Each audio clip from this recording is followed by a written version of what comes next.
Hi, and welcome to The Details, where I'm going to show you how to make a barbecue pulled pork shoulder using just a few ingredients in your home oven.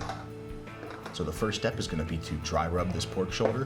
Whenever I make a pork dry rub, I always use 50% brown sugar, 25% kosher salt, and 25% other, where other is whatever flavors you would like to add. Now the first two things I'm going to add to this dry rub are going to be foundational. They don't have a lot of flavor on their own, but they kind of set the tone for everything else. First thing is going to be granulated onion.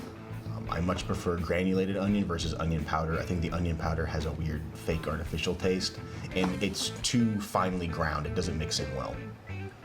Next is going to be paprika. This is not smoked paprika, but regular paprika.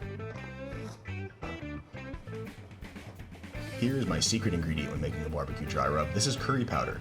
Not enough to make it taste like curry, but enough to add a lot of background flavors that it otherwise wouldn't have. Next, we're going to add in some ground coriander. This provides a brightness that counterbalances some of the heavier flavors like the onion and the paprika and the brown sugar.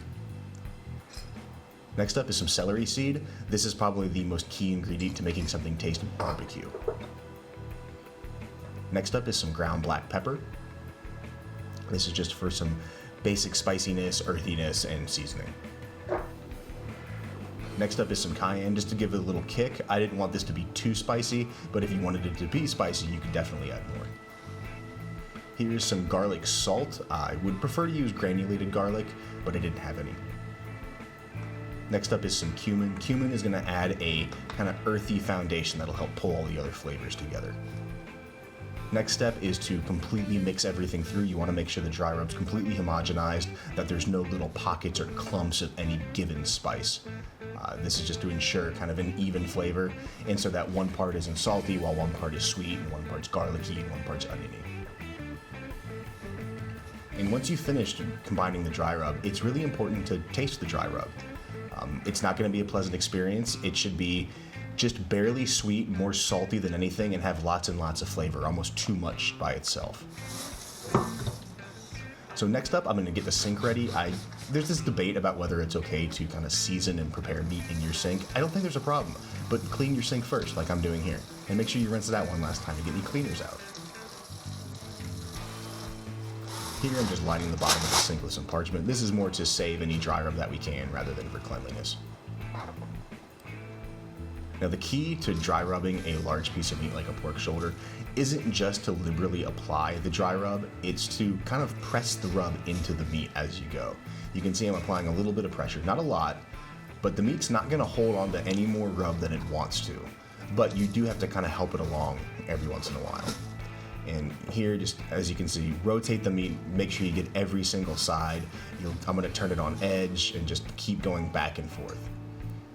Now here, I'm going to cut some diagonal score marks into the fat cap. This is going to help the rub penetrate into the meat itself. It also creates nice corners that promote caramelization and kind of browning and crisping. But really, it just helps get more of the rub into the meat.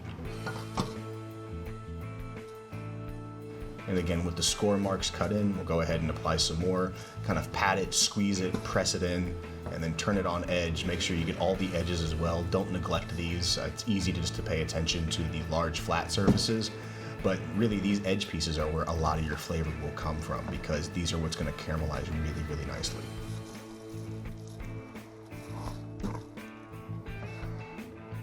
And again, even this just small little piece on the end. And then look for these kind of strange little folds as well, because these will open up during the cooking process and you don't want them to be completely unseasoned when they do.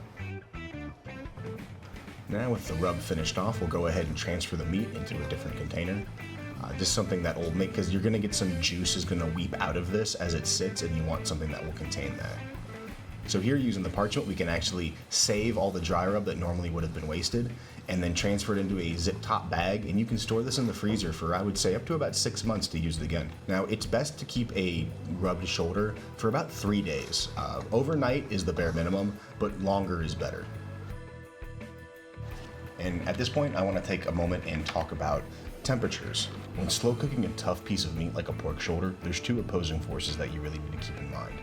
The first is the conversion of tough connective tissues, like collagen, into gelatin, and the second is the burning process, which is pyrolyzation and carbonization. You can see the chart on screen now. Carbonization occurs around 400 degrees, like beyond 400 degrees, that's when it happens. Pyrolyzation starts around 212, 215 degrees. So ideally we want to pick a temperature somewhere between where pyrolyzation starts, that's the process of caramelization as well, and where carbonization starts. Anywhere in that range, but the closer you get to the carbonization zone, that is around 400 degrees, the more likely you are to burn it. So I chose a starting temperature of 290 degrees, indicated by the faint green line going through the screen. This puts you well into pyrolyzation, so caramelization can happen, but it only barely begins to get into the area of carbonization, where burning occurs. This gives you the most bang for your buck. It gets the meat cooked the fastest while ensuring that you won't have to deal with having burnt pieces on the meat. So with our oven set to 290 degrees, you can see the rig that I have set up here. I've placed a large cast iron skillet on the rack below where the roast will be, and then another larger pan underneath that. This is to catch any fat that may drip down, to keep it from landing on the bottom of the oven and burning. So here you can see we're the 4-hour mark. The outside of the meat is starting to get crusty, it's starting to get brown, but the meat is still nowhere near done and tender. So I'm just kind of going in, taking a look, and we'll be back at the 8-hour mark. So here at 8 hours, you can see the meat has gotten noticeably darker, but it's not burning. None of it's black, none of it's charred. Here you can see the outside pieces are getting tender, but when I go to grab onto the bone, it doesn't want to come free. There's no wiggle room at all, meaning the inside of the meat is still very, very tough. Finally, here we are at the 12-hour mark. So I put this in around 8 a.m. this morning, and it was done around 8 p.m. It smells good, right? So when you're removing, if you do this open rack cooking method, it does tend to stick just a little bit. There's enough fat in the meat to keep it from completely sticking. You just have to be careful because the meat's so tender, you'll shred it to pieces if you don't take it off gingerly. So here I just kind of leaned it forward, kind of popped it loose, and then went in with 2 pairs of tongs, and I was able to get it off the rack. And so here I'll show you, this is prime example of a properly cooked pork shoulder. When you can grab the shoulder blade like this and pull it up and it comes out completely clean, you know you've done a good job.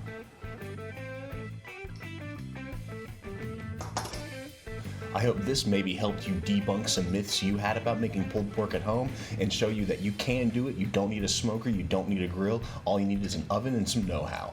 As always, thank you for watching. Please like, favorite, comment, share, and subscribe.